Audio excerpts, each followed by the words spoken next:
চলো বন্ধুরা আজকে বানাই ভেজ খিচুড়ি। এখানে গোবিন্দভোগ চাল আর ডাল একসাথে সেদ্ধ করতে বসিয়েছি। কেটে রাখা সবজিগুলো তেল দিয়ে ভালো করে একটু ভেজে নেব। তার মধ্যে আছে গাজর, আলু, রাঙালু আর বরবটি।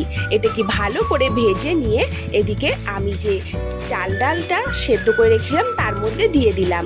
দিয়ে এটিকে আমি আবারও সেদ্ধ হতে দেব। এখানে একটা মশলা বানিয়ে নেব। এতে আদা বাটা, ধনে জিরে গুঁড়ো, হলুদ গুঁড়ো, সামান্য একটু লঙ্কা আছে, কারণ আমি খিচুড়িটা কাঁচা লঙ্কা দিয়েছি। এরপর কড়াই তেলে তেজপাতা, জিরে, শুকনো লঙ্কা ফোড়ন দিয়ে গুলে রাখা মশলাটা দিয়ে দিলাম। দিয়ে এটিকে ভালো করে মশলাটা কষিয়ে নিয়ে তাতে আমি সেদ্ধ করে রাখা সবজি, চাল ডাল একসাথে ঢেলে দিলাম।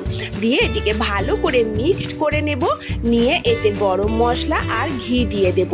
আর হ্যাঁ বন্ধুরা, আমার ভিডিওগুলো তোমাদের কেমন লাগছে সেটা কমেন্ট করে অবশ্যই জানিও।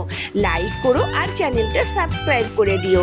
আমার রেডি হয়ে গেল ভেজ গোবিন্দভোগ চালের খিচুড়ি। অসাধারণ।